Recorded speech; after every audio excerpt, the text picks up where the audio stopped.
போகர் வந்து பார்த்தீங்கன்னா, ஒரு வித்தியாசமான சயின்டிஸ்ட்ன்னு சொல்லலாம்.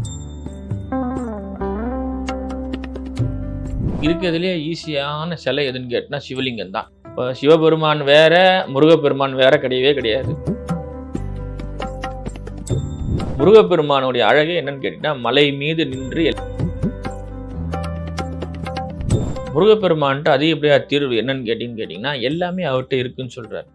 ஏன்னா இப்போ முருகப்பெருமான் வந்து பார்த்தீங்கன்னா, சில பேர் பார்த்தீங்கன்னா உட்காந்துட்டே இருப்பாங்க. திடீர்னு ஒரு தும்பல் வந்தா முருகான்னுவாங்க. ஏன் மகாலட்சுமின்னு தும்பலாமே? அதாவது இது விஞ்ஞானமா இல்லை ஒரு புரளியான்னு கேட்டிங்கன்னா, விஞ்ஞானம் கலந்த ஒரு புரளி. சரிங்க, ஒரு கருங்கல் சிலைக்கு எப்படி சக்தி வருதுன்னு கேட்டிங்கன்னா,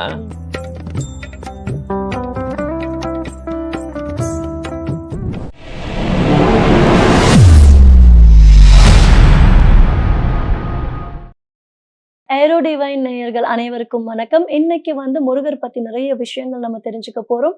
அதுக்காக நம்ம கூட இணைந்து இருக்கிறார் டாக்டர் AMB பரத்ராஜ் ஐயா அவர்கள். வணக்கம் ஐயா. வணக்கம். பாதரசம் அப்படின்றது ஒரு அணு சம்பந்தப்பட்ட ஒரு விஷயம். இப்ப இருக்கிற இந்த காலகட்டத்துல பாத்தீங்கன்னா, ஒரு அணுவை நம்ம எடுத்து ஹேண்டில் பண்றோம் அப்படின்னாலே அது ரொம்ப பத்திரமா பார்த்து ஹேண்டில் பண்ணுவாங்க. அந்த அளவுக்கு ரொம்ப செக்யூரா ஹேண்டில் பண்ணுவாங்க. ஆனா அந்த காலத்துல எப்படி போகர் மலையிலேயே சாதாரணமா அதை ஹேண்டில் பண்ணாரு? போகர் வந்து பார்த்தீங்கன்னா, ஒரு வித்தியாசமான சயின்டிஸ்ட்ன்னு சொல்லலாம். அவரை ஒரு நிறைய பேர் சன்னியாசின்றாங்க, குருன்னு சொல்றாங்க. அப்படின்னா, ஒவ்வொரு கேட்டகரியில அவர் உயர்ந்தமான ஆள். அது ஒரு சயின்டிஸ்ட்னு அவர் வச்சுங்களேன். அவர் காட்டுல ஏன் தேர்ந்தெடுக்கிறார்? ஏன் மக்களோட மக்களா தேர்ந்தெடுக்கலாம்? ஒரு பாஷாணத்தினுடைய துளி உகந்தாலே என்னன்னா மூக்குல ரத்தம் வர ஆரம்பிச்சிடும். அவ்வளோ ஒரு பாஷாணம். இப்போ நீங்க தசாவதாரம் படம் பார்த்துருப்பீங்க. ஒரு சின்ன வயல்னு சொல்லுவாங்க. அதை அந்த குரங்கு கடிச்சவனே மூக்குல இருந்து ரத்தம் வந்துடும். முதல் வேலை என்னன்னா ரத்தத்தை வெளியேற்றிடும். அது கந்தகம்னு ஒன்று இருக்குது. அதை சுவாசிக்கவே கூடாது. அதை அரைச்சி நம்ம அந்த பவுடர் துளி உள்ள போனாலும் குடல் கடல்லாம் உடனே அந்த அறுபட ஆரம்பிச்சிடும். துகளுக்கு அவ்வளோ மோசமானது. சைனை விட மோசம் கந்தகம். அந்த மாதிரி ஒவ்வொரு பாஷாணம் ஒன்று, வீர பாஷாணம் இருக்குது, பூரம் இருக்குது. இதெல்லாம் அவர் எப்படி கையாண்டார் கேட்டினா, இவர் போகர் என்ன பண்ணுவார் கேட்டிங்கன்னா, ஆவினன்குடி தான் உண்மையான அறுபடை வீட்டில் ஒன்று. ஆனால் பழனி முருகருக்கு ஏன் இந்த சிறப்புன்னு கேட்டிங்கன்னா, போகர் மலை உச்சியில் தான் எல்லாம் செய்வார். கீழே அவர் சிஷியர் புலிப்பாணி இருப்பார். புலிப்பாணி சித்தருக்கு ஏன் புலிப்பாணினே பேருன்னு கேட்டிங்கன்னா, போகருக்கு எல்லா மொழியும் தெரியும். போகர் ஆக்சுவலாக தாய்லாந்துலேருந்து இங்கே புலம்பெயர்ந்து அதுக்கப்புறம் திருப்பி தாய்லாந்துக்கும் போவார். அதாவது வடநாட்டை சேர்ந்தவர் அவர் போகர். புரியுதுங்களா? இப்போ அந்த போகர் என்ன பண்ணுவார்னா, புலின்னா நமக்கு தெரியும் புலின்னு, பாணின்னா தண்ணி. புலிப்பாணியோட உருவத்துல பார்த்தீங்கன்னாலே ஒரு புலி மேல உட்காந்துக்கிட்டு ஒரு மண் சட்டியில தண்ணி வச்சிருக்க மாதிரி ஒரு படம் இருக்கும். புலிப்பாணி சித்தர் போட்டோன்னு போட்டாலே அதுதான் வரும். அதுதான் அவருடைய பேர் காரணம். அவருக்கு ஒரு குருவுக்கு கீழே இருந்து தான் எல்லா உதவிகரனையும் எடுத்துன்னு போய் செய்வார். அவரு அங்க மேல செய்யும் போது ரொம்ப ஜாகிரதையா ஹேண்டில் பண்ணியிருக்காரு எல்லா விஷயமும். இன்னொன்னு, முதல்ல சின்ன அளவுல இருந்து, அதாவது என்னன்னா ஒரு 1 கிராம்ஸ் அளவுல இருந்து அவர் கையாண்டு ஒரு முருகனுடைய சிலை 5 அடி, அந்த 5 அடிக்கு உட்பட்ட பொருட்கள் எல்லாம் எப்படி கையாளணும்னு மெதுவாக அவர் செய்ய ஆரம்பிச்சிருக்காரு. சில பாஷான்லாம் பார்த்தீங்கன்னா மதிமயக்கின்னு சொல்லுவாங்க. உடனே மயக்கியே கீழே விழுந்துரும். நம்ம பாதரசம் எடுக்கிறது நம்ம சாதாரணமா வாயால சொல்லிடுறோம். அதை ரொம்ப கேர்ஃபுல்லா எடுக்கணும். சுத்தி பண்ற முறையும் இருக்குது. பச்சளை மூலியமாவும் சுத்தி பண்ணணும். உதாரணத்துக்கு சொல்லணும்னா, ஒரு லிங்க பாஷாணம்னா விராலி இலைன்னு ஒரு இலை உண்டு. நிறைய பேருக்கு தெரியாது. அந்த இலையில தான் சுத்தி பண்ணுவாங்க அந்த பாஷாணத்தை. ஒரு பாஷாணம் பார்த்தீங்கன்னா ஆமணக்கு எண்ணெயில சுத்தி பண்ணணும். இந்த மாதிரி 9 பாஷாணமும் 9 விதமா சுத்தி பண்ணணும். அதை சுத்தி பண்ணாதான் நம்ம பயன்பாட்டுக்கு கொண்டு வரணுமே தவிர்த்து அது இல்லாமல் பண்ணக்கூடாது. இதெல்லாம் சுத்தி செஞ்சு அதுக்கப்புறமா இவர் அரைச்சி அதுக்கு ஒரு உருவம் கொடுத்து பண்றதுன்றது ரொம்ப ரொம்ப ஒரு பெரிய விஷயம். போகர் நவபாஷணம் வச்சு சிலை செஞ்சாரு, ஓகே. ஆனா ஏன் அவர் அது முருகர் சிலையா செய்யணும்னு ஆசைப்பட்டார்? இருக்கிறதுலயே ஈஸியான சிலை எதுன்னு கேட்டா சிவலிங்கம் தான். எடுத்து பிடிச்சா உடனே வேலை முடிஞ்சு போச்சு. முதல்ல அவர் ஆக்சுவலா பிளானே சிவலிங்கம் செய்யற மாதிரி தான். ஏன்னா முருகர் நிக்கிற பீடம் ஆவுடையார் பீடம்னு சொல்லுவாங்க. ஆவுடையார்னா பராசக்தின்னு பேரு. சிவலிங்கத்துக்கு மேல உள்ள லிங்க பாகம் சிவன்னா, கீழே உள்ளது ஆவுடையார். சிவனும் சக்தியும் சேர்ந்ததுதான் சிவலிங்கம்னு சொல்லப்படுது. இவரு முதல்ல லிங்கம் செய்யறதுக்கு முன்னாடி என்னன்னா ஒரு ஆசைப்படுறாருன்னா, இவ்வளோ கஷ்டப்பட்டு இவ்வளோ பொருள் நம்ம சேகரிக்கிறோம். சில பொருட்கள் கிடைக்காத பொருள், அபூர்வ பொருள்னு சொல்லுவாங்க. சில பொருள் ஈஸியா கிடைக்கிற பொருள். இப்போ லிங்க பாஷாணம் நம்ம ஊர்ல கிடையவே கிடையாது. மலேசியா, தாய்லாந்து அந்த மாதிரி இடத்துல தான் இருக்குது. ம். இன்னொரு பாஷாணம் பார்த்தீங்கன்னா, எரிமலை இருக்கிற இடத்துல தான் இருக்கும். அந்த மாதிரி ஒவ்வொரு இடத்துலேருந்து சேகரித்து அவர் எடுத்துகிட்டு வந்து, என்னப்பா இவ்வளோ ஒரு கஷ்டப்பட்டு நம்ம செய்தி எடுத்துகிட்டு வரோம். ஒன்றுமே இல்லாமல் ஒரு கல் மாதிரி செஞ்சுட்டா, அதை வந்து மக்கள் பிற்காலத்தில் என்ன பயனுக்கு யூஸ் பண்ணுவாங்க? ஒரு வடிவம் கொடுத்தா தானே ஒரு அழகாக இருக்கும். ம். இப்போ சிவபெருமான் வேற, முருகப்பெருமான் வேற கிடையவே கிடையாது. கட்டித்தங்கம் சிவபெருமான். ம். சிவபெருமான் பார்த்தீங்கன்னா பாரதங்கம். ம். ஆனா முருகப்பெருமான் வந்து அணிகலன். அணிகலன்னா நெக்லஸ் அதெல்லாம். யாராவது பாரதங்கம் வீட்ல வச்சா தலையில வச்சுட்டு எங்கேயாவது போறாங்களா? நல்லா இருக்காது. ம். பார்க்கறதுக்கு அது வந்து என்னன்னா அழகு மதிப்பு ஓகே. ம். மதிப்பீட்டுல 2 பேருடைய மதிப்பும் ஒண்ணுதான். முருகன் வேற, சிவன். ஆனா அணிகலன் தங்கறதுக்கு மதிப்பு ஜாஸ்தி. அத வந்து பயன்பாட்டுக்கு உள்ளது. சிவபெருமான் வந்து பக்தி நிலை, முருகப்பெருமான் வந்து அனுபவ நிலை. ம். சிவபெருமான் வந்து யாராவது பார்த்தீங்கன்னா, சிவபெருமான வந்து வழிபாடு பண்ற ரொம்ப முக்தி நிலைக்கு போனவங்க பார்த்தீங்கன்னா, வீடு, குடும்பம் எல்லாம் வேண்டாம். நான் போயிட்டு சன்னியாசியா போய் உட்கார்ந்துடுறேன்றது தான் சிவபெருமான். ஆனா முருகப்பெருமான் அப்படி கிடையாது. எல்லாத்தையும் ஆண்டு அனுபவிக்கணுன்றது தான் முருகப்பெருமான். அதாவது கட்டி தங்கம் சிவபெருமான்னா, அணிகலன் தங்கம் முருகப்பெருமான். அதனால தான் அவர் வந்து முருகர முருகரா செஞ்சார்.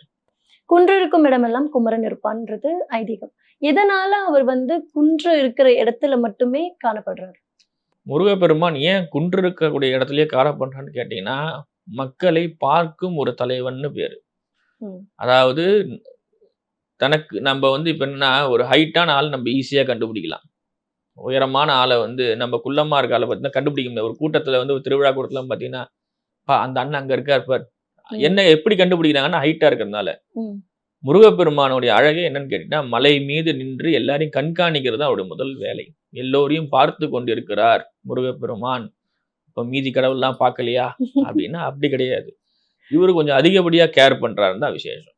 இங்கேருந்து நம்ம வடநாட்டுக்கெல்லாம் போனா, இந்தியா முழுக்க சிவபெருமான் இருக்கார். ம். ஆனா பிரதானம் எங்கன்னு கேட்டீங்கன்னா, சிவபெருமான் வந்து தென்னாட்டுடைய சிவனையே போற்றினாலும், ஆனா காசிக்கு தான் போனா முக்தின்றாங்க. ஆனா முருகப்பெருமான் அப்படி கிடையாது. எந்த இடத்துல இருந்தாலும் அவர் போய் தரிசனம் பண்ணா போதும். அதனால தான் அவர் வந்து குன்று. குன்றுல இருக்கார். இப்போ வந்து முருகருடைய பாடல்கள் அப்படின்னு எடுத்துக்கிட்டாலே நிறைய பாடல்கள் இருக்கு. பக்தி பாடல்கள். அதுல வந்து கந்த சஷ்டி கவசம் இந்த மாதிரி திருப்புகழ் நிறைய பாடல்கள் இருக்கு.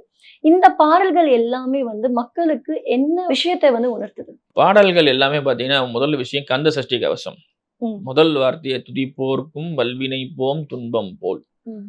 பாடுற ஆளுக்கு வினையும் துன்பமும் தீரும். முதல் வாக்கியமே அதான். ம். 2வது வருக வருகன்றது அடுத்த வாக்கியத்தலாம் பார்த்தீங்கன்னா, எல்லாம் முருகருக்கு வந்து வா வான்னு முதல்ல கூப்பிடுறாங்க. ம். ஆறுமுகம் படைத்த ஐயா வருக, நீரிடு நெற்றியில் நீண்டவேல் வருக. இந்த மாதிரி ஒவ்வொரு முகத்துக்கும் வா வான்னு முருகரை எப்படி கூப்பிடுறாங்கன்னு இருக்கு. ம். ஒரு கெஸ்ட்டை எப்படி நம்ம வரவேற்கிறோம் வீட்டுக்கு. வரவேற்று உட்கார வைக்கிறோம். அதுக்கப்புறம் நமக்கு என்ன தேவை? ம். இந்த மாதிரி நோய்கள்லாம் எனக்கு வரக்கூடாது. ம். பில்லி, சூனியம், பெரும்பை அகல, வல்ல பூத வராட்டிய பேய்களும் என்னை எந்தனை கண்டால் இல்லாதோட நீ எனக்கு அருள்வாய் சொல்லிட்டு, எனக்கு எல்லாம் நீ இது குடு. இதெல்லாம் என்னை சார்ந்து இவ்வளோ பிரச்சனை இருக்குது. ம். நம்மளுடைய விஷயத்த சொல்றோம். ம். அவரை முதல்ல வரவேற்கிறோம், ம். உட்கார வைக்கிறோம். ம். அதுக்கப்புறம் அவர்ட்ட பேசிட்டு, அவரு ம். கேட்கிறாரு, உனக்கு என்ன வேணும்னு கேட்கும்போது, எனக்கு இவ்வளோ பிரச்சனை இருக்குது. ம். இது எல்லாம் எனக்கு தீர்த்து குடுக்குறது தான் உன்னுடைய தலையாய கடமைன்னு சொல்லி சொல்றோம். ம். அதுக்கப்புறமா இந்த சஷ்டிகவசோடைய பாடல் இந்த விஷயத்த சொல்லுது. ம். திருப்புகழ் ஒவ்வொரு விஷயத்துக்கும் சொல்லப்பட்டது. ம். இந்த பாட்டா இந்த விஷயத்துக்கு நல்லது. ம். அந்த மாதிரி ஒவ்வொரு பாட்டுக்கும் ஒவ்வொரு விஷயத்துக்கும் உனக்கு என்ன தேவையோ அதை எடுத்து பயன்படுத்திக்கோ. ம். அந்த மாதிரியா தான் திருப்புகழ். இப்போ வந்து பாடல்கள் அப்படின்னு எடுத்துக்கிட்டா மத்த கடவுள்களுக்கு சிவன், பெருமாள், அம்மன் இப்படி எந்த கடவுள் எடுத்துக்கிட்டாலும் ஒவ்வொருத்தரும் ஒவ்வொரு நிலையில இருப்பாங்க. சிவனுடைய பாடல்கள் எடுத்துக்கிட்டோம், சிவவாக்கியர் பாடல்லாம் எடுத்துக்கிட்டோம்னா முக்தி நிலை எப்படி சொல்றது, நம்ம வந்து தியானம் பண்றோம் அந்த மாதிரியான ஒரு விஷயங்கள்ல தான் இருக்கும். ஆனா முருகருக்கு மட்டும் ஏன் பொருள், செல்வம், நோய் இந்த மாதிரி எல்லாமே கலந்த மாதிரியான பாடல்கள் வருது? ஏன்னா அவர்கிட்ட நோயின்னு எடுத்துக்கிட்டா எல்லா நோய்க்குமே தீர்வு இருக்கு. செல்வம் வேணும், புகழ் வேணும், பேர் வேணும், எல்லாத்துலயுமே அவர்கிட்ட அதிகப்படியான தீர்வுகள் எதனால கிடைக்குது? முருகப்பெருமான்ட்டு அதிகப்படியா தீர்வு என்னன்னு கேட்டீங்கன்னா, எல்லாமே அவர்கிட்ட இருக்குன்னு சொல்றாரு. ஏன்னா இப்ப முருகப்பெருமான் வந்து பாத்தீங்கன்னா, சிவ குடும்பத்துல கடைசி குழந்தை.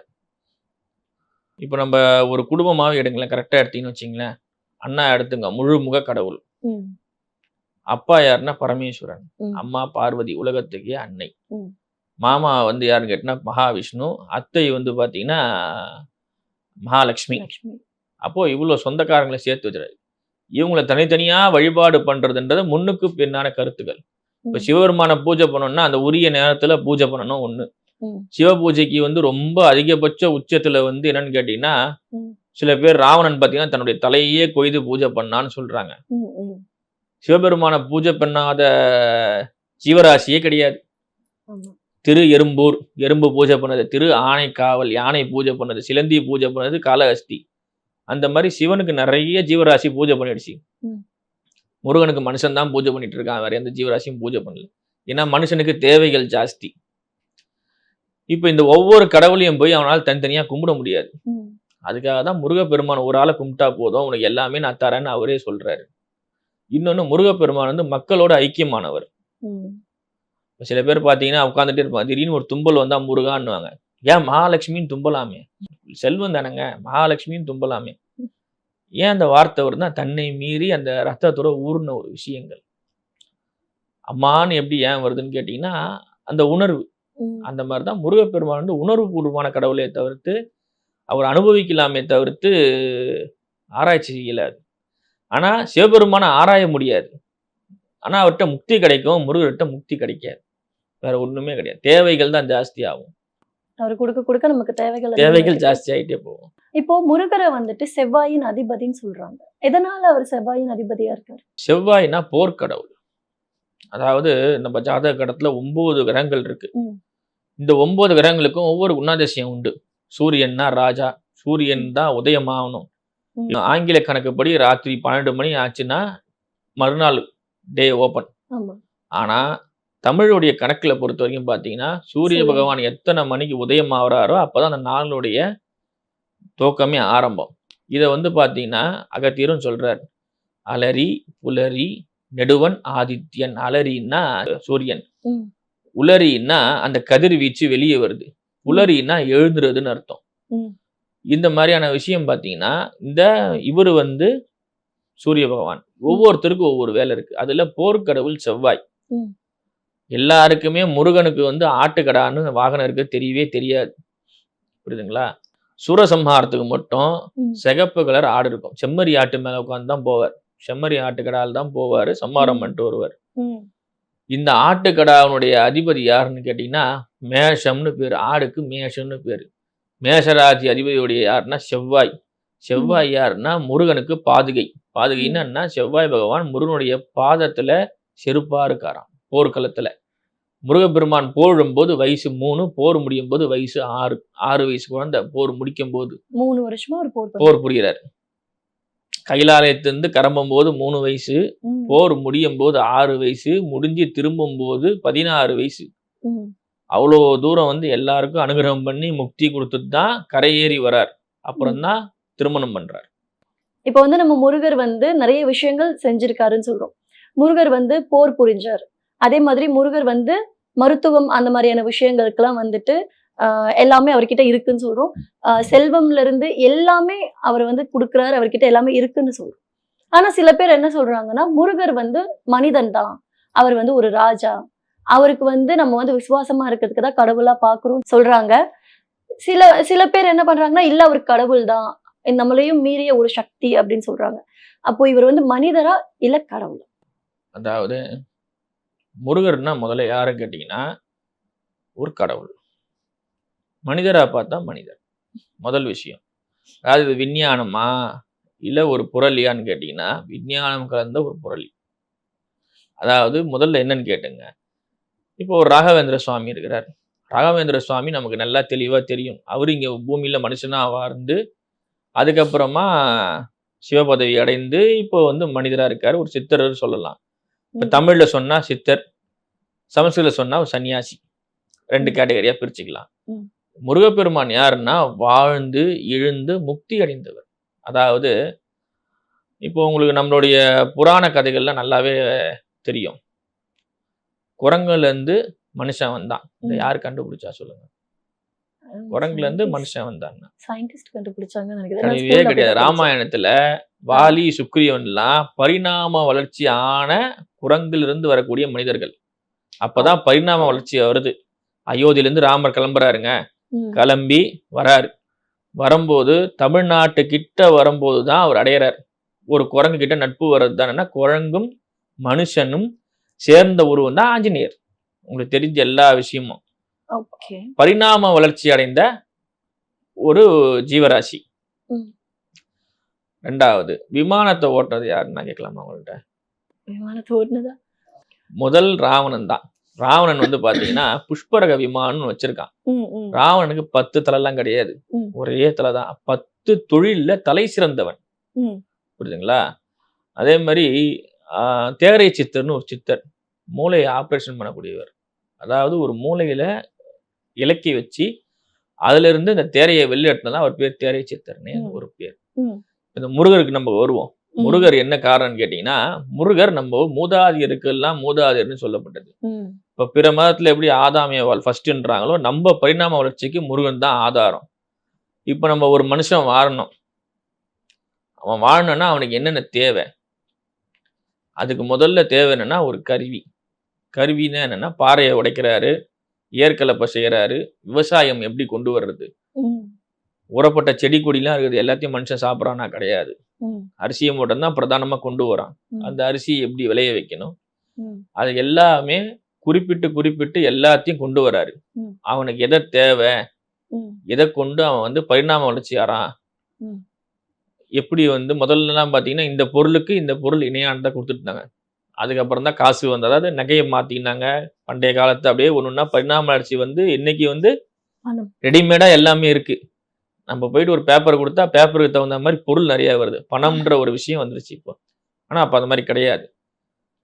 முருகர் வந்து பார்த்தீங்கன்னா, எல்லாருக்கும் முன்னோடி. ம், வழிபாட்டு மூலியமா கொண்டு போனா அவர் கடவுள். மூதாதையர்ல கொண்டு போனா அவர் தகப்பனார். அப்படி கொண்டு போலாம். புரியுதுங்களா? தன்னை மீறின ஒரு சக்தி. சரிங்க, ஒரு கருங்கல் சிலைக்கு எப்படி சக்தி வருதுன்னு கேட்டீங்கன்னா, ம், ஒரு மனுஷனுக்கு 2 உடம்பு. ஒண்ணு வந்து நம்ம கண்ணால பார்க்கக்கூடிய ஒரு உடம்பு. இன்னொன்னு ம், சூட்சும உடம்பு. இந்த சூட்சும உடம்பு தான் வந்து பார்த்தீங்கன்னா, இப்போ நம்ம 2.0 படம் பார்த்திருப்பீங்க எந்திரன்ல. அதுல வந்து ஆரான்னு ஒண்ணு காட்டுவாங்க.